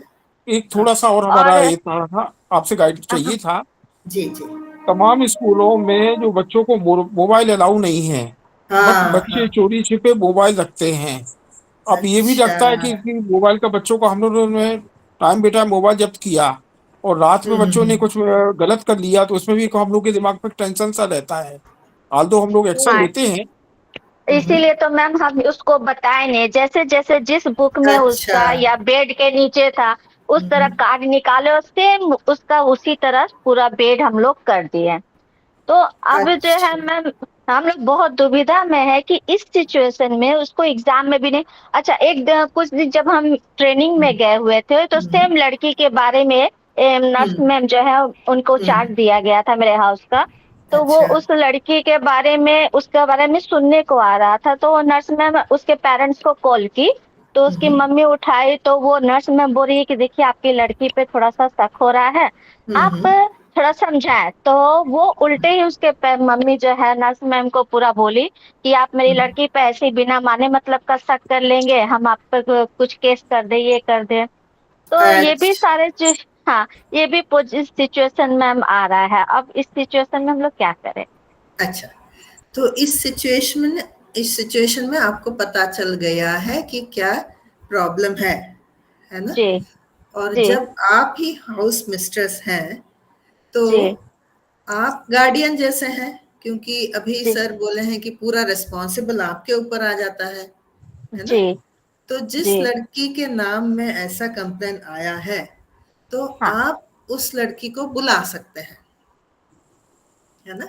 बुला के जी। सीधा कंप्लेन के ऊपर न जाके, उसका हाँ जबकि एग्जाम चल रहा है, उसके एग्जाम जी। के बारे में पूछ सकते हैं, है ना? हाँ तो एग्जाम हाँ कैसे चल जा रहा है, एग्जाम ठीक ठाक जा रहा है, कैसे क्वेश्चन आया था, क्या नहीं, रात भर कितना टाइम तक पढ़ रहे हो, है ना? हाँ तो हाँ अपने पेरेंट्स से बात करते हैं कि नहीं, आहिस्ता आहिस्ता आप हाँ मोबाइल के साइड आ गए हैं, हाँ। है ना? तो तो मैम उसका हम लोग इतना समय भी तो नहीं ले सकते हैं, फिर वो नहीं बोलने नहीं लगी कि मैं पढ़। जी। नहीं नहीं, आप ये अगर हाँ। वो बोलने लगी कि मेरा टाइम हम्म। नहीं है, मैं पढ़ने जाऊं, तभी आप जी। छलांग लगा सकते हैं कि ऐसे हाँ हाउस मिस्ट्रेस मेरे पास ऐसे कंप्लेन आया है, इसलिए मैं हाँ। चाहती हूँ तुम ऐसे दुविधा में ना आओ, जी है ना? क्योंकि एज ए रिस्पॉन्सिबल पर्सन अगर सीधा भी बता सकते हैं, क्योंकि जबकि सब पूरा रिस्पॉन्सिबिलिटी आपके ऊपर आ जाता है, आप जैसे जी। पेरेंट्स के नाते भी आप बता सकते हैं कि देखो ऐसा मैम ऐसा कुछ कंप्लेन। हाँ मैम लेकिन एक मैम ये पहले भी हो चुका है, मैं उस लड़की को हाँ, पहले भी ये समझा चुकी हूँ, लेकिन फिर वो दोबारा की है। नहीं, यहाँ पर क्या मुश्किलें हो गया है कि आप हम्म समझाए हैं, लेकिन हम्म वहां पर जो भी स्टूडेंट हो उनको हम्म। लिखने बोलिए कि आप ये किए हो और आप दोबारा नहीं करोगे। मैम तो वो लिख के भी पहले दे चुकी है, फिर भी अच्छा, की है। फिर भी जब कर रही है, तो हाँ आपके जी जी पास ऑलरेडी एक प्रूफ है कि जी। ऑलरेडी ये लड़की मुश्किल दुविधा में चली गई थी, उसको हाँ। मना करने के वजह भी वो फिर से हम्म कर रही है, जो कि मैम दूसरों पर। हाँ जयमाला हाँ मैम, एक बच्चे के लिए एक कार्ड रखना अलाउड है, तो क्या हम उसके हाँ कार्ड को सीज नहीं कर सकते मैम? है ना, उसके नंबर जो हाँ। है उसके जो चारों नंबर पे लिख के बात करके भी देख नहीं सकते हैं कौन कौन नहीं है। नहीं नहीं नहीं मैम, आप समझ नहीं रही है। ये लड़की जो है हाँ, माइग्रेशन गई थी रुद्रप्रयाग, रुद्रप्रयाग से आई, उस समय कार्ड जो है वहीं पर उसका बना है। अब हम लोगों को पता नहीं था कि इसके पास इतना हम्म, सारा कार्ड है, लेकिन वो जो है जब ये भी किसी को नहीं पता था, ये तो हम लोग जब सर्च किए मैम तब निकला ना मैम इतना कार्ड। मैडम ये जो कार्ड है ना, जो एलन वाला ही होगा ना आपके पास, कौन सा लगा है? हाँ वहां हाँ से वही जाके है स्टॉप मैम। नहीं करा सकते ना मैडम? स्टॉप भी तो करा सकते हैं उसको। लेकिन नहीं मैम, ये हम लोग करवा सकते हैं, हम लोग पेरेंट्स को भी बुला सकते हैं, लेकिन अभी जो है एग्जाम का जो चल रहा है समय, तो नहीं इसमें वही हम मैं, लोग कैसे इसीलिए, करेंगे? नहीं इसीलिए तो स्टॉप करवा दीजिए उसको, मेरे को लगता है सबसे अच्छा तरीका है। वो तो नहीं खुद ही तो हड़बड़ाई स्टॉप, क्यों स्टॉप हो गया। नहीं नहीं स्टॉप करवा लेंगे मैम। और वो जो हड़बड़ा कर अगर उसको पता चल गया वो हाँ, कुछ नहीं कर ली नहीं हाउस में, रिस्पॉन्सिबिलिटी कौन लेगा मैम? नहीं नहीं, यहाँ पर हम बोलेंगे आहिस्ता से करना रायपुर है। वाली घटना ज्यादा ज्यादा मुश्किल कर रही है आप लोगों को। हाँ नहीं, जल्दबाजी भी मुश्किल हो जाएगा ना, मुश्किल है, हाँ, क्योंकि जल्दबाजी भी मुश्किल है मैम। जल्दबाजी मुश्किल हो जाएगा।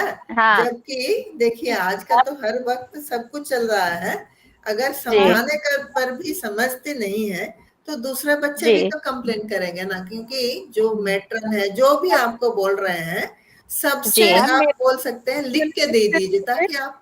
हाँ बोलिए, मैम बोलिए। अभी एक सजेशन है हाँ बोलिए। कि जो बच्ची है 12th क्लास की, अगर उसके कार्ड पे हमको डाउट है या उसके एक से ज्यादा कार्ड मिलते हैं, तो हम हम्म, उसको काउंसलर के थ्रू एक ये सजेशन दे सकते हैं house mistress, counsellor and principal, vice principal कि बेटा एक कार्ड अलाउड है, आप ये सारे कार्ड जमा करके और जो आपके मतलब एक एज अ हाउस मास्टर ले सकते हैं कि हमें सिर्फ मदर, फादर और एक थर्ड वन जो पेरेंट है उसी का ये अलाउड है। This is not fair. हम इसको हाउस में ऐसे इतने सारे कार्ड नहीं रख सकते क्योंकि आप सीनियर हो। नहीं, जो जूनियर्स हैं मतलब काउंसलर काउंसलिंग करके उस बच्चे को। काउंसलर है क्या आप लोगों का? नहीं मैम, काउंसलर भी मेटरनिटी लीव में गई हुई है, काउंसलर भी नहीं है हमारे पास। हाँ, पीएमश्री योजना में या जो मुझे ये पूछना है। जी बोलिए। भी तो हम लोग बुला सकते हैं। नहीं, यहाँ पर और भी मुश्किलें पैदा हो सकता है। एक सबसे अच्छा तरीका है कि पेरेंट्स को बुला के उसको बोल दिया जाए, बता दिया जाए जब जाएगी भी 25 से छुट्टियां लग रही है ना मैम।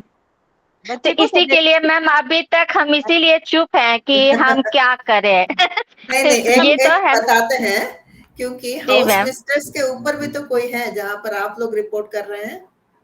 जी जी जी। अगर वही अभी तो मैम चुप रहेगा मैम तो फिर और जूनियर गर्ल्स भी उसको फॉलो करेंगी, तो ये भी तो बहुत मुश्किल। नहीं, यहाँ पर हम क्या बोल रहे हैं, जबकि आरती जी हाउस मिस्ट्रेस है और उनको पता है सब कुछ जो कि हो रहा है गलत हो रहा है, क्योंकि बीच बीच में हर इंस्टीट्यूशन में एक रिपोर्टिंग अथॉरिटी भी होते हैं जहाँ पर हम रिपोर्ट करते हैं हायर अथॉरिटी को। आप लोग का भी तो कोई होगा हायर अथॉरिटी करके प्रिंसिपल होता है मैडम। प्रिंसिपल है मैम। बस इतना ही है। आप अगर स्टेप्स नहीं लेना चाहते हैं, आप सोचते हैं कि ऐसा ऐसा कुछ हो सकता है, दुविधा हो सकता है एग्जाम के कारण, सीधा आप प्रिंसिपल से एक अपॉइंटमेंट लेके इसके बारे में आप बात कर सकते हैं, है ना।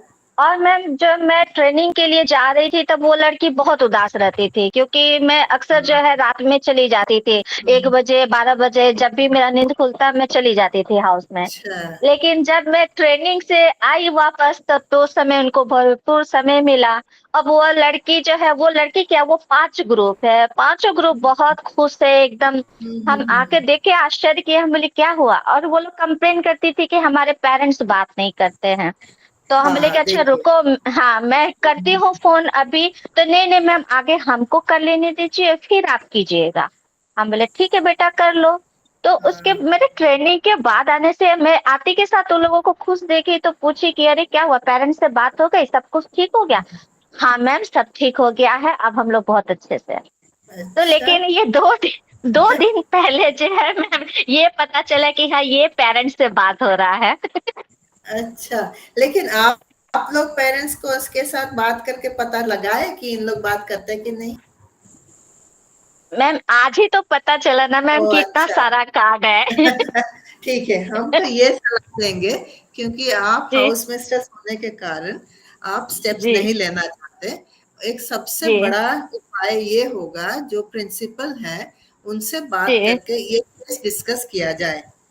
तो आप बोल भी सकते हैं कि बच्चा के ऊपर कि आप देखे हैं ट्रेनिंग के पहले ऐसा थे, ऐसा ट्रेनिंग के बाद हुआ है, तो इस सिचुएशन में हम लोग क्या किया करें। तो आपको उसका पेरेंट्स से बात करने के लिए नहीं बोला जाएगा, जहाँ पर प्रिंसिपल बात कर सकते हैं, क्योंकि हर वक्त हमारे ऊपर हम अगर नहीं कर सकते, हम हर वक्त ऊपर अथॉरिटी का हेल्प ले सकते हैं ऐसे। लेकिन मैम अगर अथॉरिटी हमारी बात करती है पेरेंट्स से, तो फिर उस लड़की को हम लोग हाउस में भी नहीं रख सकते हैं। अगर पेरेंट्स से बात हो गया तो उस सिचुएशन में हम लोग लड़की को हाउस में नहीं रख सकते हैं। ये होगा कि अब एग्जाम घर से आके दो, क्योंकि हाउस में रखना में बहुत ज्यादा रिस्क हो जाएगा कि पेरेंट्स को पता चल गया है, कुछ हम ये कर ले, क्या करें। क्योंकि यहाँ पर ये इनडिसिप्लिन हो जाता है ना। इनडिसिप्लिन में हम लोग ज्यादा उनको एनकरेज नहीं करना ही ठीक होगा। एक जगह अगर इनडिसिप्लिन हाउस में हो जाता है, ये फैलेगा बहुत जगह, तो तभी आपको कंट्रोल करना मुश्किल हो जाएगा। एक लड़की के कारण अगर इतना सारा हो रहा है तो बाकी बच्चे सोचेंगे कि तो कुछ नहीं, कोई कुछ नहीं कर रहा है तो हम भी करेंगे।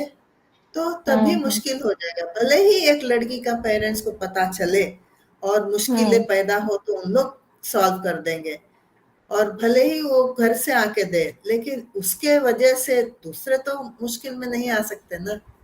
जी हम लोगों को देखना है बाकी लोगों के ऊपर भी। और इनडिसिप्लिन मतलब एक पनिशमेंट तो है ही है।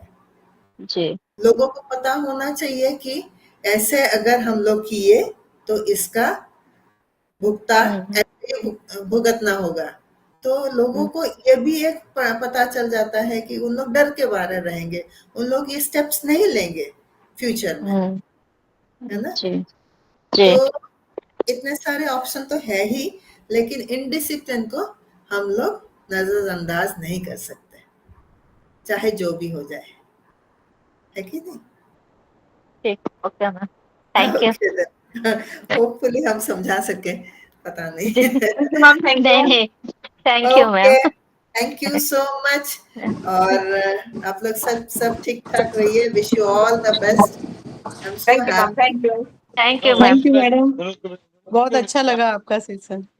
Thank you madam. Thank you ma'am. Thank you thank you ma'am, thank you. Ma'am. हमारा सेशन जितने सारे सीख पाए, thank you so Thank you much. so much, Dr. Rita ma'am. Very informative and beneficial session, ma'am. Thank you so much. Thank you. Thank you.